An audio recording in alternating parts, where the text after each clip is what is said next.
الله لا إله إلا هو الحي القيوم لا تأخذه سنة ولا نوم له ما في السماوات وما في الأرض من ذا الذي يشفع عنده إلا بإذنه يعلم ما بين أيديهم وما خلفهم ولا يحيطون بشيء من علمه إلا بما شاء وسع كرسيه السماوات والأرض ولا يؤوده حفظهما وهو العلي العظيم. قرآن مجید کی عظمت اور اہمیت کے پیش نظر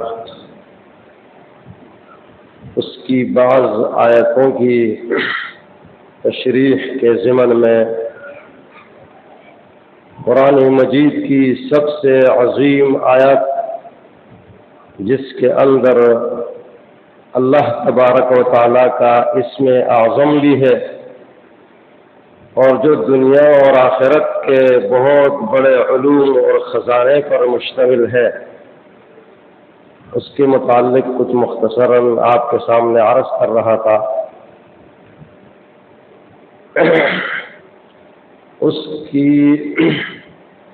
اس کے آخری جملوں میں سے ایک جملہ ہے وسع کرسیہ السماوات والارض۔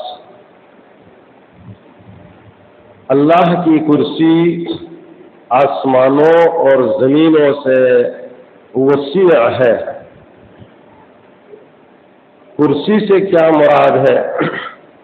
اس میں مفسرین نے 4 باتیں ذکر کی ہیں، لیکن ایک بات جو صحیح ہے اور وہ قرآن مجید سے بھی اور احادیث سے بھی ثابت ہے، وہ یہ ہے کہ کرسی یہ ایک بہت بڑا جسم ہے جو تمام آسمانوں اور زمینوں سے بڑھ کر جسم ہے۔ عبداللہ ابن عباس رضی اللہ عنہ فرماتے ہیں کرسی موضع القدمین، اللہ تبارک و تعالیٰ کے قدموں کی جگہ ہے۔ اللہ کے قدم بھی اس کی شان کے مناسب، کرسی بھی اس کی شان کے مناسب اور عرش بھی اس کی شان کے مناسب۔ اس میں کوئی صفت خاص طور پر انسانوں کے مشابہ نہیں کی جا سکتی، نہیں بیان کی جا سکتی، اس لیے کہ اللہ تبارک و تعالیٰ فرماتا ہے لیس کمثلہ شیء، اللہ کی مثل کوئی چیز نہیں ہے، وہو السمیع البصیر، لیکن اس کے ساتھ وہ اللہ سب کچھ سنتا ہے اور سب کچھ دیکھتا ہے۔ عبداللہ ابن عباس رضی اللہ عنہ سے ایک اور روایت بھی ہے کہ اس سے مراد ہے علم، لیکن شیخ الاسلام ابن تیمیہ رحمہ اللہ انہوں نے بھی اس پر تنبیہ کی ہے۔ شیخ البانی رحمہ اللہ انہوں نے بھی اس روایت کو کمزور ثابت کیا ہے، اور مستدرک حاکم اور مصنف ابن ابی شیبہ کی جو روایت ہے تو یہ روایت عبداللہ ابن عباس کی یہ صحیح روایت ہے، چونکہ عبداللہ ابن عباس رضی اللہ عنہ قرآن مجید کے مفسرین میں سے بہت بڑے مفسر ہیں جنہیں اللہ کے رسول نے دعا دی ہے خاص کر قرآن مجید کے علوم کے بارے میں، تو اس کی تفسیر انتہائی اعتماد والی ہے کہ اس سے مراد ہے موضع القدمین، قدمین کی اللہ کے قدم مبارک کی جگہ۔ اور حدیث سے بھی یہ بات ثابت ہے، اللہ کے رسول نے اس پر قسم کھائی۔ شیخ البانی نے روایت صحیحہ کے اندر ذکر کی ہے، مکمل اس کی اسانید ذکر کی ہے کہ یہ صحیح حدیث ہے۔ آپ نے فرمایا والذی نفسی بیدہ، مجھے اس ذات کی قسم ہے، نفسی بیدہ کہ میری جان جس کے ہاتھ میں ہے، میری جان جس ذات کے ہاتھ میں ہے مجھے اس کی قسم۔ مَسْسَمَاوَاتُ السَّبْعُ وَالْأَرْضُونَ السَّبْعُ، 7 آسمان اور 7 زمینیں یہ کرسی کے مقابلے میں نہیں ہے، مگر ایسے ہے جیسے کوئی کڑا کہ میدان میں پڑا ہو، کحلقۃ بفلاۃ۔ تو دیکھو اللہ کے رسول نے یہاں قسم کھائی ہے، اس سے بڑی بات کیا ہو سکتی ہے کہ اللہ کے رسول نے اس کرسی کو ایک جسم گردانا ہے، کہ آسمانوں اور زمینوں کے مقابلے میں یہ کرسی بہت بڑی ہے، یہ ساتوں آسمان اور ساتوں زمینیں اس کے مقابلے میں اتنے چھوٹے ہیں جیسے کوئی کڑا میدان میں پڑا ہو۔ دیگر روایتوں میں جیسے 7 دراہم 7 سکے ایک ڈال میں پڑے ہو۔ تو اس حدیث مبارک سے معلوم ہوا کہ کرسی یہ ایک جسم ہے، آسمانوں اور زمینوں سے بڑھ کر ہے۔ وسع کرسیہ السماوات والارض۔ اب اس سے یہ بھی معلوم ہو گیا کہ وہ اللہ جس کی کرسی موضع القدمین یہ آسمانوں اور زمینوں سے بڑھ کر ہو، تو وہ اللہ کتنی طاقت والا ہوگا، کتنی قوت اور کتنی عظمت والا ہے۔ کچھ لوگوں نے اس کا انکار کیا کہ کرسی سے مراد طاقت ہے، قوت ہے، ملک ہے، غلبہ ہے، یہ وہ ہے، معتزلہ وغیرہ۔ اس دور میں جو بہت سارے معتزلہ پائے جاتے ہیں، پرانے دور کے نام تبدیل کر کے اس دور میں ہیں، لیکن ان کی یہ بات انتہائی غلط ہے۔ شیخ امام شوکانی رحمہ اللہ انہوں نے فتح القدیر کے اندر اس پر بہت اچھی بات کی ہے، اور یہ لکھا ہے اخطأ خطأ فاحشا، انہوں نے بہت بڑی غلطی کی ہے۔ شیخ الاسلام ابن تیمیہ رحمہ اللہ فرماتے ہیں کرسی اور عرش ثابت بالکتاب والسنہ وجمہور السلف، یہ جمہور علماء کرام جو پہلے گزرے ہیں وہ ان کے ہاں یہ بات مسلم ہے کہ کرسی ایک جسم رکھنے والی چیز ہے جو آسمانوں اور زمینوں سے بڑھ کر ہے، اللہ کی کرسی۔ کتاب قرآن مجید میں بھی ہے وسع کرسی السماوات والارض، احادیث میں بھی یہ بہت ساری احادیث اس پر دلالت کرتی ہیں۔ اور اہل السنت والجماعہ کا جو عقیدہ ہے جو امام طحاوی رحمہ اللہ نے نقل کیا ہے، اور اسی طرح امام ابن ابی العز الحنفی رحمہ اللہ نے جس کی شرح کی ہے اس میں بھی انہوں نے لکھا ہے کہ یہ صحیح بات ہے کہ کرسی یہ ثابت ہے، یہ ایک جسم رکھتی ہے اور یہ آسمانوں اور زمینوں سے بڑھ کر ہے۔ کما یلیق بشأنہ وعظمتہ وجلالہ، رب العالمین کے قدموں کی جگہ ہے جس طرح اللہ کی شان کے مناسب ہے، لیکن ہے ضرور، اور اس کے علاوہ جو باتیں کسی نے کی ہیں وہ ساری خرافات اور توپ کی باتیں ہیں۔ تو قرآن مجید کی اس آیت سے معلوم ہو گیا اللہ کی عظمت شان۔ وسع کرسیہ السماوات والارض، اللہ کی کرسی آسمانوں اور زمینوں سے فراخ ہے، اس سے وسیع ہے، اس سے بڑی ہے۔ ولا یعودہ حفظہما، عاد یعود عودا ایادا، تکا دینا۔ اللہ تبارک و تعالیٰ کو آسمانوں اور زمینوں کی حفاظت نہیں تکاتی، اللہ نہیں تکتا۔ کبھی کوئی کسی چیز کی حفاظت کرتا ہے لیکن تک جاتا ہے، آسمانوں کی اور زمینوں کی اور ان کے درمیان کی جو چیزیں ہیں وہ سب اس میں داخل ہیں، اس لیے کہ بڑی چیزیں ذکر کر دی گئی۔ اگر کوئی شخص کسی کو کہے کہ بھائی اس گھر کی حفاظت کرنا، تو اگر وہ گھر کی حفاظت کرے گا تو گھر کے اندر جو چیزیں ہیں اس کی بھی حفاظت لازم ہے اس پر۔ گھر سے چوریاں ہوتی رہے، ڈکیتیاں پڑتی رہے، اور لوگ کہیں کہ بھائی مجھے تو صرف گھر کی حفاظت پر معمور کیا گیا تھا، نہیں، گھر کی حفاظت گھر کے اندرونی تمام اشیاء کی حفاظت کو لازم ہے۔ تو آسمانوں اور زمینوں کی حفاظت، تو اس کے درمیان جتنی چیزیں ہیں، دیکھو آسمانوں میں حدیث میں آتا ہے بیت المعمور، یہ گھر ہے جو 7 آسمان پر ہے، بیت اللہ کی سیدھ میں 70,000 فرشتے ہر روز اس کا طواف کرتے ہیں، قیامت تک ان کا نمبر نہیں آتا، کتنی ساری مخلوق ہے۔ اور میرے نبی نے فرمایا کہ آسمانوں میں 4 انگل جتنی جگہ خالی نہیں ہے مگر اس میں کوئی فرشتہ یا قیام میں ہے یا رکوع میں ہے یا سجدے میں ہے، اللہ کی عبادت کر رہا ہے، اتنی ساری مخلوق۔ تو یہ جو پانی کا نظام ہے بہت بڑا، اس کا اصل منبع اور مخزن یہ بھی آسمان ہے، اور یہ جو اوپر بادل ہے فلوں کے حساب سے پانی اٹھائے ہوئے درمیان میں، یہ جو پہاڑ ہے کتنے سارے ہیں، یہ سمندر کی مخلوق، جنگلات کی مخلوق، یہ ساری کی ساری مخلوق جو آسمانوں اور 7 آسمانوں اور 7 زمینوں کے اندر رہتی ہے، رب العالمین اکیلا ان کی حفاظت کرتا ہے اور تکتا بھی نہیں ہے، ہر چیز کی اس کو خبر ہے۔ ولا یعودہ حفظہما۔ شیخ الاسلام ابن تیمیہ رحمہ اللہ فرماتے ہیں ھذا النفی تضمن کمال قدرتی، یہ جو نفی ہے نا، نفی کہ اللہ کو نہیں تکاتی آسمانوں و زمینوں کی حفاظت، یہ نفی نہیں ہے فقط، بلکہ اس میں اللہ کی کمال قدرت ظاہر کی جا رہی ہے، کمال قدرت۔ شیخ الاسلام اور ڈاکٹر فوزان رحمہ اللہ لکھتے ہیں کہ اللہ تبارک و تعالیٰ کے بارے میں جہاں صفات کی نفی کی بحث ہوتی ہے کہ اللہ سے کسی چیز کی نفی ہو گئی، تو یہ صرف یہ نفی نہیں ہے، یہ محض نفی نہیں ہوتی ہے، یہ اس لیے کہ محض نفی تو عدم ہے، اور عدم تو کوئی چیز ہے ہی نہیں، بالکل اس میں کوئی مدعا اور صفت نہیں ہوتی، بلکہ اس کے بالمقابل اللہ تبارک و تعالیٰ کی صفات کمال کا اثبات ہوتا ہے۔ اس لیے وہ بھی یہ کہتے ہیں کہ یہ صفات یتضمن اثبات الکمال، یہ جو نفی کی باتیں ہیں صفات کمال کو مستلزم ہے۔ مثلا قرآن مجید میں اللہ نے فرمایا وَلَا يَظْلِمُ رَبُّكَ أَحَدًا، تیرا رب کسی پر ظلم نہیں کرتا۔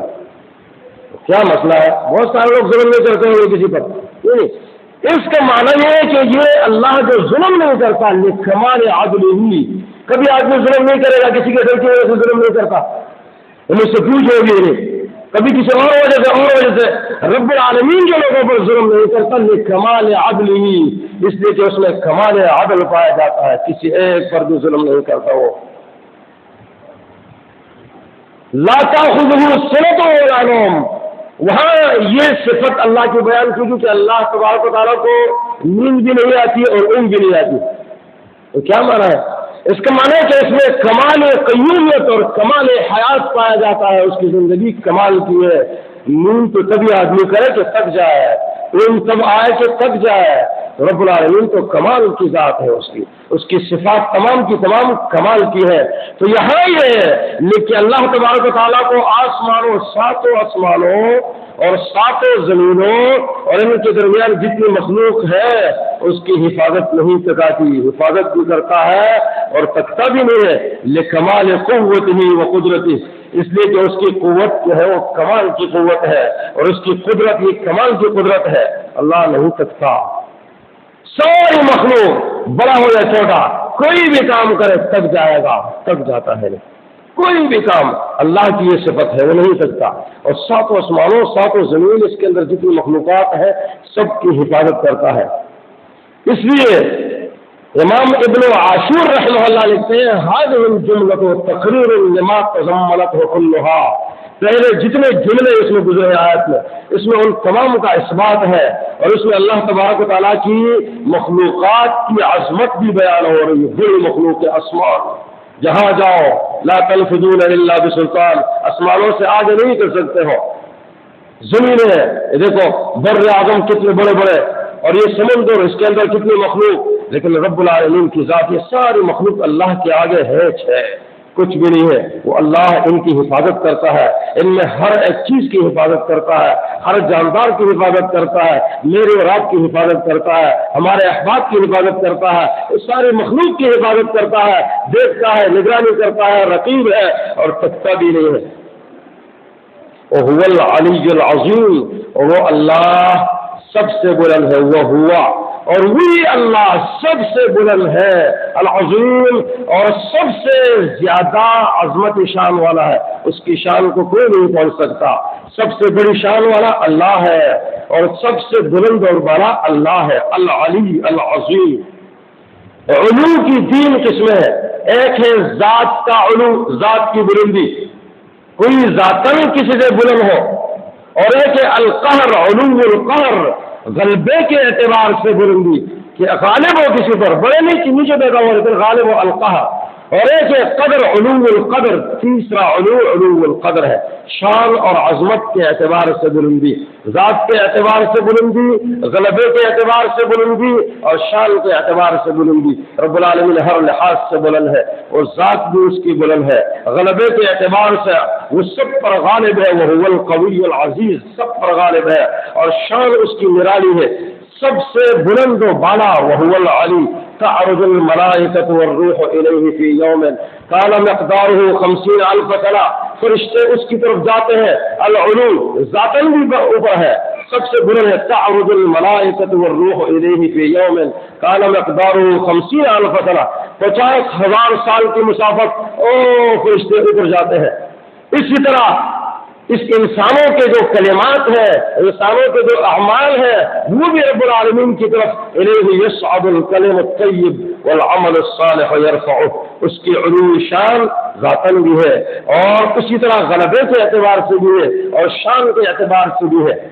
زینب رضی اللہ عنہا وہ کہا کرتی تھی، ساری یہ عورتوں میں بات چیت ہوتی نا چوکڑوں میں، تو بات چیت چلتی رہتی تھی، تو وہ ایک بات بطور فخر کیا کرتی تھی، حدیث میں آتا ہے تفتخر، وہ فخر کرتی تھی اس پر کہ میرا نکاح تو رب العالمین نے آسمانوں کے اوپر سے پڑھا ہے، آسمانوں کے اوپر سے کہا تم سب کا نکاح نیچے ہوا ہے۔ رب العالمین نے فرمایا فلما قضا زید منہا وطرا زوجناکہا، اور جب زید نے اپنی خواہش پوری کی تو ہم نے اس سے تیرا نکاح کرایا، تو لوگ کیا کہیں گے؟ متبنا، منہ بیلے بیٹے کی بیوی سے شادی کر لی۔ وہ اللہ نے رسم کو ختم کرنے کے لیے آسمان سے حکم نازل کیا اور زینب کا نکاح 11 بیویوں میں زینب کا نکاح رب العالمین نے عرش کے اوپر سے پڑھا ہے۔ وہ کہا کرتی تھی زوجناکہا، اوپر ہے اللہ نا، میرا نبی فرمایا کرتا تھا انت الاول یا اللہ، اللہم انت الاول یا اللہ، هو الاول والآخر والظاہر والباطن۔ اس آیت کی تفسیر میرے نبی نے بیان فرمائی، اللہم انت الاول یا اللہ تو سب سے پہلے، فلیس قبلک شیء، اس سے پہلے کوئی چیز نہیں تھی، وانت الآخر، اور تو سب سے آخر میں رہے گا، فلیس بعدک شیء، تیرے بعد کوئی چیز نہیں رہے گی، وانت الظاہر، اور تو ظاہر ہے، فلیس فوقک شیء، تو ظاہر کا معنی تجھ سے اوپر کوئی نہیں ہے یا اللہ، نہ ذات کے اعتبار سے، نہ قدر و منزلت کے اعتبار سے اور نہ غلبے کے اعتبار سے۔ انت الظاہر انت الباطن، یا اللہ تو باطن ہے، فلیس دونک شیء، تو تجھ سے زیادہ مخفی کوئی چیز نہیں ہے۔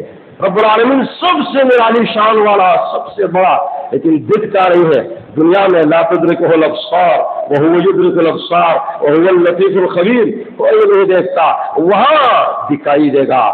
وجوہ یومئذ ناظرہ الی ربہا ناظرہ، سب سے بڑی نعمت اللہ تبارک و تعالیٰ کا دیدار ہے۔ اللہ ہم سب کو نصیب فرمائے، یہ یہاں ان کو نصیب ہوگا جنتی دیکھیں گے۔ اس پر علماء نے قربانیاں دی ہیں، امام سعید رحمہ اللہ اکبر کتنی بڑی قربانی دی، احمد بن سعید احمد، سارے لوگوں نے ساتھ چھوڑ دیا۔ بادشاہ نے کہا کہ جو یہ کہتا ہے کہ اللہ کا دیدار ہوگا، معتزلہ کا عقیدہ اللہ کا دیدار نہیں ہوگا، یہ آنکھیں کس طرح اس کو دیکھ سکتی ہیں؟ آیتوں میں ہے، احادیث میں ہے، انکم سترون ربکم کما ترون القمر لیلۃ البدر، تم اپنے رب کو دیکھو گے یقیناً، میرے نبی نے فرمایا یقیناً تم اپنے رب کو دیکھو گے جس طرح چودھری کے چاند کو دیکھتے ہو، ہر آدمی اپنی جگہ سے دیکھ سکتا ہے، اس طرح تم رب العالمین کا دیدار کرو گے، کوئی بھیڑ نہیں، کوئی رش وش نہیں ہوگا۔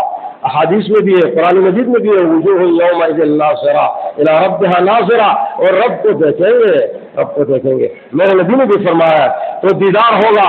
بادشاہ نے اعلان کرا جو کہے کہ رب کا دیدار ہوگا میں اس کو گردن اڑاؤں گا۔ کئی علماء کی گردنیں اڑائی گئی اور کئی کو جیل میں ڈال دیا گیا، بعد میں دیکھیں گے ہوتے ہوتے ایک شخص رہ گیا، لوگوں نے اس کے بعد بادشاہ نے اپنے کارندے بھیجے، کہا اس کو کہہ لو اس بات سے باز آ جائے کہ رب کا دیدار ہوگا، نہیں ہوگا۔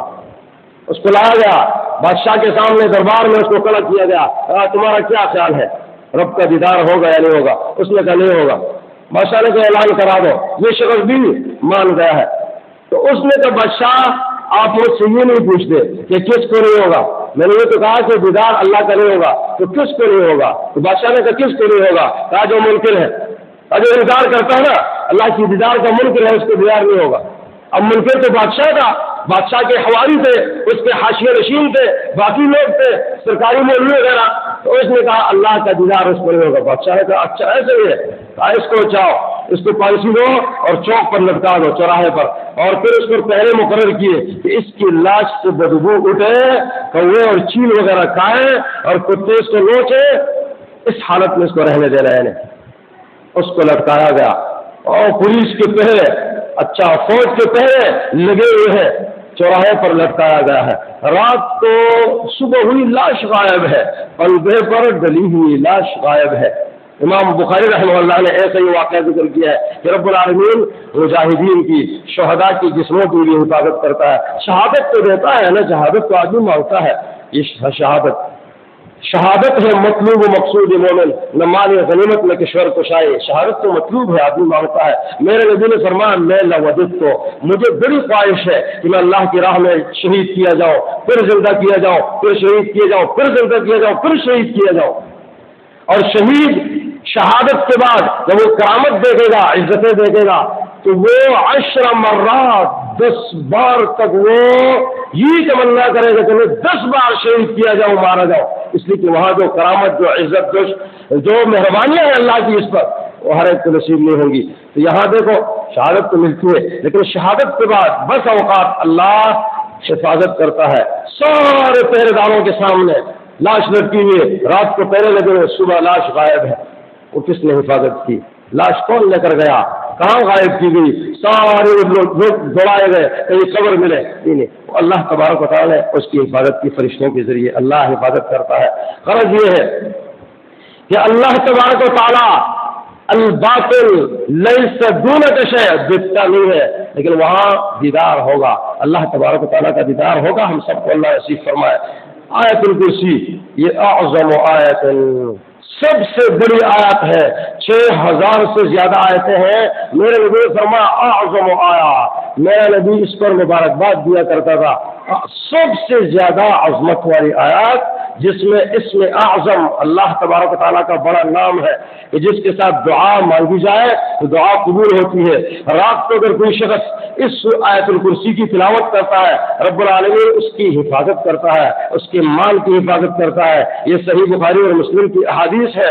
اگر کوئی شخص ایک نماز کے بعد پڑھتا ہے، دوسری نماز تک وہ اس کا اہل و عیال، اس کے بچے، اس کا مال و اسباب کی ذمت اللہ کا معنی ہے کہ اللہ کے ذمے میں آ جاتے ہیں، اللہ کے ذمے میں۔ اور اگر ہر نماز کے بعد کوئی آیت الکرسی پڑھتا ہے، ہر نماز معمول بنا لیا اس نے ہر نماز کے بعد، تو میرے نبی نے فرمایا کہ مرنے کے ساتھ ہی ڈائریکٹ جنت میں چلا جائے گا۔ یہ عظیم آیت ہے، عظیم آیت، اللہ کی قسم۔